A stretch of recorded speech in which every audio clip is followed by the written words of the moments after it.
What is the future of small congregations? This and more will be discussed at Pittsburgh Theological Seminary's annual Henderson Leadership Conference with theologian Will Willimon, September 24th through 26th. Join us in person or online. Learn more at pts.edu.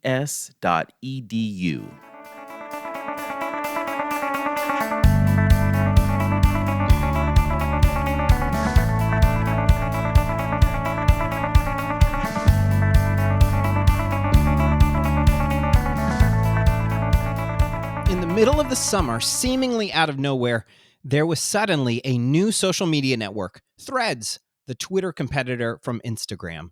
With one click, you could be in a whole new world, and at least initially, it seemed like a world full of promise. I saw so many people posting, "Oh, wow, this feels new and fresh, so what are we going to do with it?" Mainly because this one was so easy to join, one click to activate, and a second click to import all your Instagram follows. I joined in with approximately 100 million other people, but I haven't made the same move for my church yet. Whether it's a brand new network that appears in the middle of the night, or there's a platform on the rise, or simply one your church hasn't been a part of, but you're thinking about it, there are some questions you should consider before making the jump. And those are the questions we're tackling on this episode of the MyCom Church Marketing Podcast. Thank you to everybody for listening. My name is Dan Wunderlich. I'm a United Methodist pastor, and with the sudden birth of Threads, we see something that is fairly unique, but it's becoming more and more common to face this question or possibly temptation. Should I bring my church or personal ministry to a new platform? It is undeniable that early adoption can be one of the keys to success when something is new and on the rise. The best time to join TikTok was 2020 and 2021. Can you still join today? Yes. Can you still build a following and make an impact? Yes, absolutely. Is it as easy now as it was then? Unquestionably, no. As platforms get established and grow, there's simply more content. It's crowded. Even in this new world of discovery algorithms where people see more new stuff and less stuff from the accounts they actually follow, there is still much higher competition for attention. The same thing is true for long-established platforms and channels. The best time to start a YouTube channel or a podcast was 10 years ago or more. That's certainly because those platforms are more crowded now than ever, but also, even in a crowded field, if you produce consistent quality content for a decade, chances are good that you'll get better at it and slowly build a following. So, is today the day to join Threads and either try to hit it big early or begin the 10-year climb to exponential impact? Well, it depends. And the truth is that Threads is a truly unique platform. So let's first specifically talk about what makes Threads different. So like I said in the intro, Threads comes to us via the team behind Instagram, which is itself an offering from Meta, the parent company for Facebook. It appears to be a direct competitor to Twitter as it is a text-based platform. You can still post images and videos just like on Twitter, but the primary post format is text. It launches at a time when some people are concerned with or out and out leaving Twitter due to the changes made since Elon Musk purchased the platform. In fact, by the time this episode posts, it might not even be called Twitter anymore.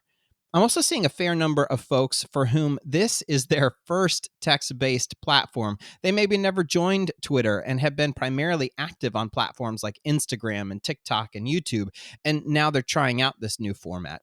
And that is actually what potentially makes Threads an intriguing opportunity, the difference in who is using it, or at the very least, who you're following.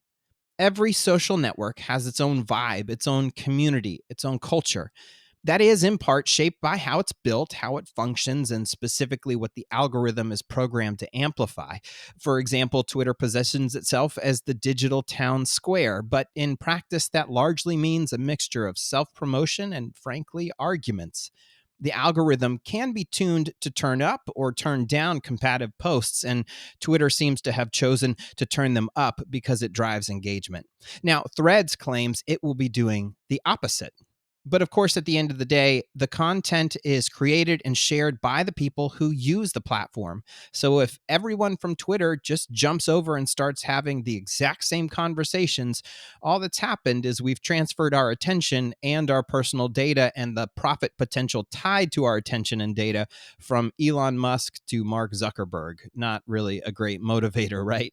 But if the people using Threads are different, and the way in which they're crafting text posts and interacting in community is different, it really has the potential to be a fresh take.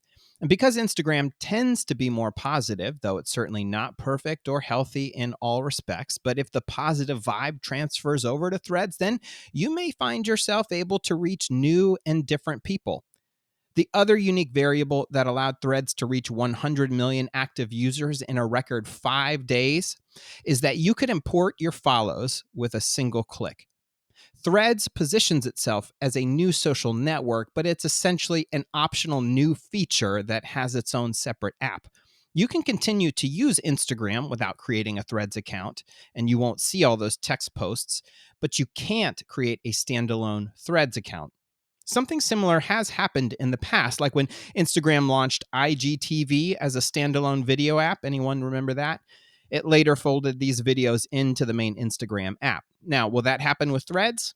I doubt it, because text posts are so different than the photo and video posts that are common on Instagram, and I feel like it would feel really out of place on the main app, but it is still all within the Instagram ecosystem. Now, the positive thing here is that you begin with an immediate audience, the people in your Instagram who join Threads and choose to import their follows. You don't start at zero, which means that there are people seeing your threads from the outset. And knowing that you're not posting into the void and that people are actually seeing what you're doing might be the motivation you need to post consistently, which is always one of the keys to success on a platform.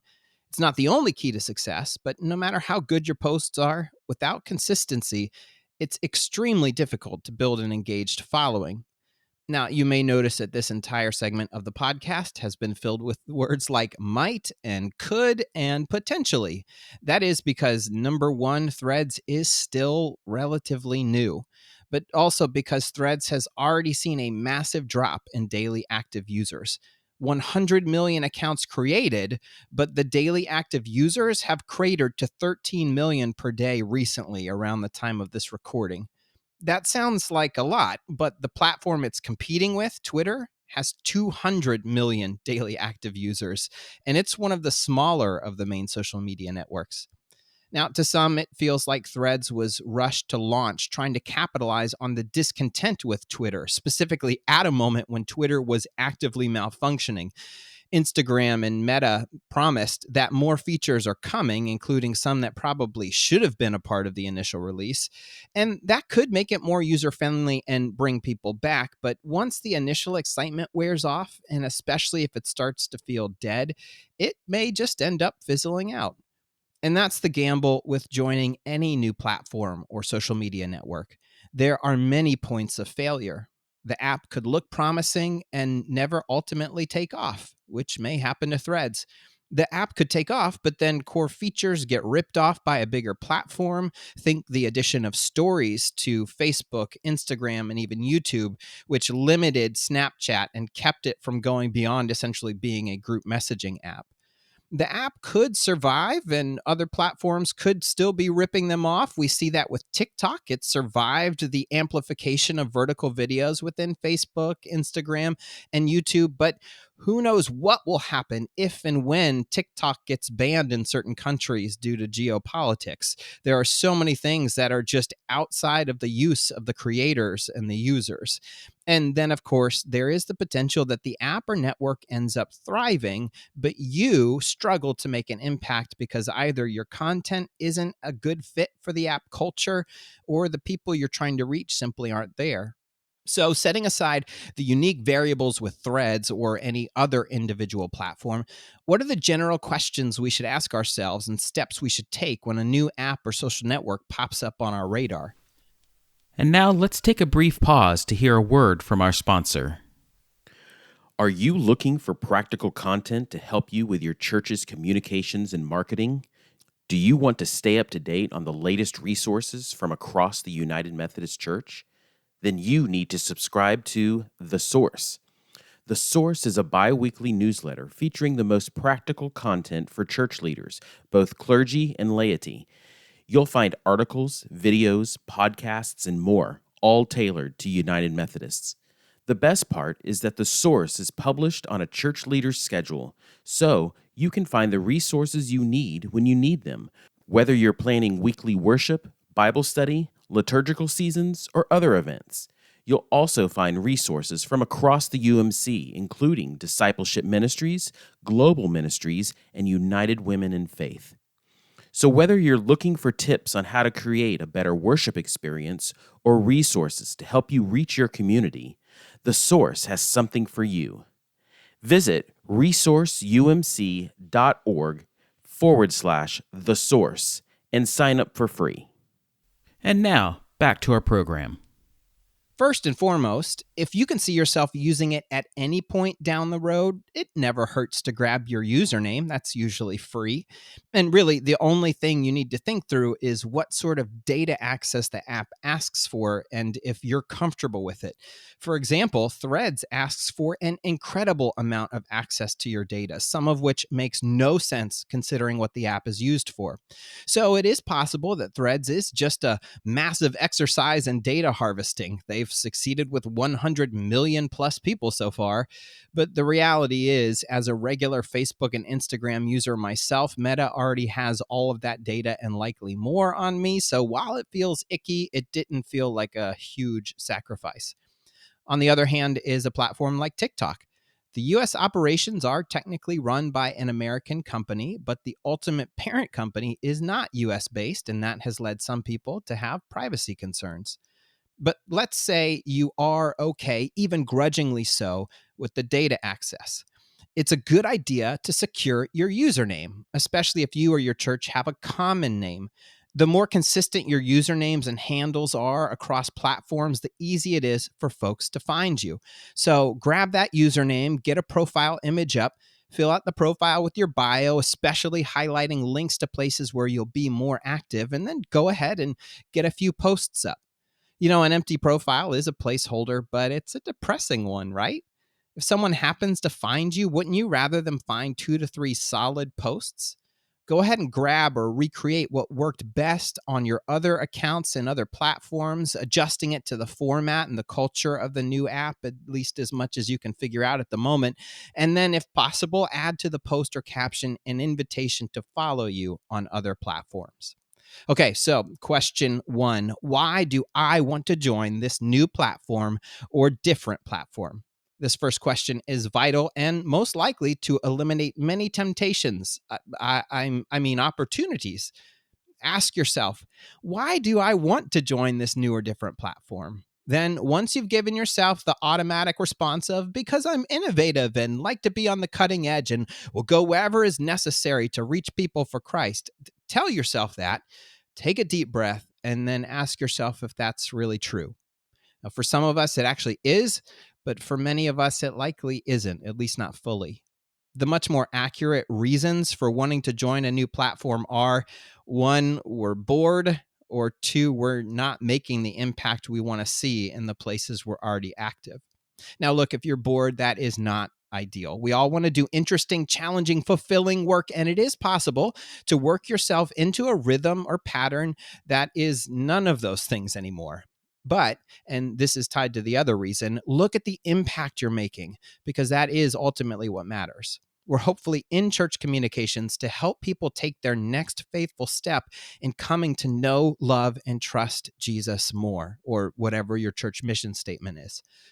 One of the hardest parts about being a creative person, or even to go so far as to say that you're an artist doing the work of church communications, is to realize that impact matters more than chasing your own artistic or aesthetic dreams. If you can do both, that is awesome. But we are here to serve God and our community, not just ourselves and our personal taste. So take a look at the impact you're making. If things are going well and you're still bored, chances are pretty good you can maybe do what's working a little bit faster while still maintaining quality. And this will free up some time to try something new, like that new social media network or post format.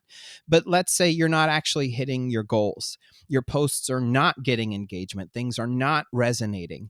What's the easiest thing to blame? The social media network and its algorithm. I'm making good content, but it isn't showing it to anyone anymore. Things were fine until they fill in the blank, and now I can't, or now it doesn't, or whatever. Marketing guru Seth Godin recently poked holes in the phrase under the circumstances. It's often a veiled excuse. We're doing okay under the circumstances. Now, in certain limited cases, there actually are circumstances that are somewhat unique to you, and you're having to face them when others aren't. But most of the time, the circumstances are pretty much the same across the board, like the ever-changing social media algorithms. Everyone is subjected to them, and everyone has to adapt to them when they change. And if we don't adapt while others like us do and they find success, it isn't actually the circumstances holding us back, it's us. So we need to be honest. Do you want to jump to a new platform because you think it's a silver bullet that will fix all the problems that the current platform is throwing your way? Chances are good that it won't. Even with the potential wider window of exposure that a new and less crowded platform may offer, it's likely not going to solve all your problems. So go grab your username so that it's there if you need it in the future. Make a couple of those trial posts, but more importantly, when you feel the urge to leave current platforms, first do an honest assessment of your strategy and execution. Does your content fit the reason people use this platform? Is your content the right length, depth, format, etc. for where and how people use this platform? Are you meeting people where they actually are and answering questions or speaking into problems people actually have? And if you are doing this, are you doing it with excellence and consistency? If your answer is no or a half-hearted yes to any of these, you're not likely going to find success somewhere else, because those are the keys to success on all platforms. Question number 2, are the people I want to reach using this new app? Now, having said all that, there actually can be good reasons for leaving one platform and joining another, as long as it's focused around accomplishing your mission. Recent guest Brady Shearer made an insightful observation on his own podcast this summer when he noticed the stratification of social media networks. Fewer and fewer networks are reaching everyone, and more networks are becoming the primary way certain generations of people communicate. Brady said it's similar to how each generation loves different genres and eras of music, usually locking in on what was fresh and new when they were a certain age. Facebook is becoming older and older. Instagram is a little younger. TikTok is a good bit younger. If you're wanting to reach young adults, who are no longer millennials, by the way, you're not going to have a ton of success on Facebook. Similarly, content that resonates with boomers, Gen Xers, and even older millennials is not going to take off on TikTok. Or if it does, it's taking off for the wrong reason. So think about your strategy and who you want to reach. Is it people already in your church or people who are not yet connected? What age are they? How do they spend their time? If you can't find them on the platforms you're on now, what are the chances they're on the platform you're considering jumping to? Threads is, again, here a unique thing in that it went from 0 to 100 million in 5 days, so it isn't easy to peg yet the demographic of Threads users, though obviously it's going to mirror Instagram to a degree because of the inherent connection. But with other new networks, once people like us hear about them, no offense, I'm including myself, once people like us hear about them, it's likely that there's already a core user base and culture forming. You can join in, secure the username, post a couple of times, but more than anything, observe what is going on, what is working, what is doing well, and is there a place there for your ministry? Which leads us to question number 3. Is the content and culture in line with our values and what I have to offer? As we talked about earlier with Threads, it is a text-based platform born out of a visual platform. Plenty of new Threads users solely worked in photo or video or graphic design and maybe never used Twitter at all. And it's clear that for some, this is one of the first times they're trying to reproduce their connection with their audience in a format that they're not all that experienced or well versed in. Similarly, TikTok may hold the audience you want to connect with, but let's be honest, if you're not a video person, it's going to be a bumpy road. There is always the person who goes viral truly randomly or accidentally, sort of like musical one-hit wonders, but creators and accounts and organizations that make sustained impacts are the ones that learn how to master the format and work within the culture of the network. And make no mistake, experienced creators know how to make off-the-cuff informal videos, and it looks like that even if it takes far more work to make it seem so informal. So if joining a new platform is going to require you to learn wholly new skills, new apps, or a new way of communicating, you're going to have to realistically consider the cost, time, effort, potential equipment, which means sometimes literal money. And when it comes to the culture of a platform, it's going to challenge some of how we think about ministry. Yes, we want to be a light in the darkness. Yes, we are in the world, but not of it. We aren't just supposed to blend into everything around us. But if your style of communication or content is nothing at all like what people come to the app for, you are likely to stick out in the wrong ways. Digital ministry and content marketing is about building community and relationships and not just getting a single post to go viral. Question number 4, do I have the time? Saying yes to any one thing is automatically saying no to lots of other things. And I don't know a ton of church communicators or pastors sitting around with a ton of extra time. If you want to be part of an online community and build relationships, it's going to take time. Now, as far as we have talked on this podcast before, we are in a season where the vertical video format can be reused across many platforms at the moment: Facebook, Instagram, TikTok, and even YouTube. And if you're not yet on one of those platforms, but you've wanted to be, and you're already making vertical videos that are finding traction elsewhere, then maybe this is actually the time to jump into something new. But even if the new platform is built around stuff you're already making, social media success is not just about posting content. That's treating social media like broadcast media. The accounts with the deepest connections are the ones that interact. Creators and managers are there in the comments, liking and replying. They're even making posts or videos that acknowledge community members of that specific platform. They're doing things like live broadcasts that allow for real-time interaction. When you take on the addition of a new social media platform or app, you have to budget time for things like that, which means you're going to have to give up time elsewhere, even if you're not really posting or interacting yet and just trying to observe and discern if it's right for you. That takes time. And I know from my own personal bad habits that social media is virtually impossible for me to fully leave at work. It's a 24/7 ecosystem, unlike events like Sunday worship. And the last thing my family needs is for me to be scrolling another app when I'm supposed to be spending time with them. And our 5th and final question, does it have to be me? Let's say you've got solid answers to questions 1, 2, and 3. You have a good reason to want to try a new platform. The people you want to reach are there, and the content and culture seems to be in line with your ministry and what you can actually produce. But question 4, do I have time, is a hard no. It may be a good opportunity, but you just don't have the space or anything else worth giving up. Well, if it's truly an opportunity that could bear fruit, we then ask this last question: does it have to be me?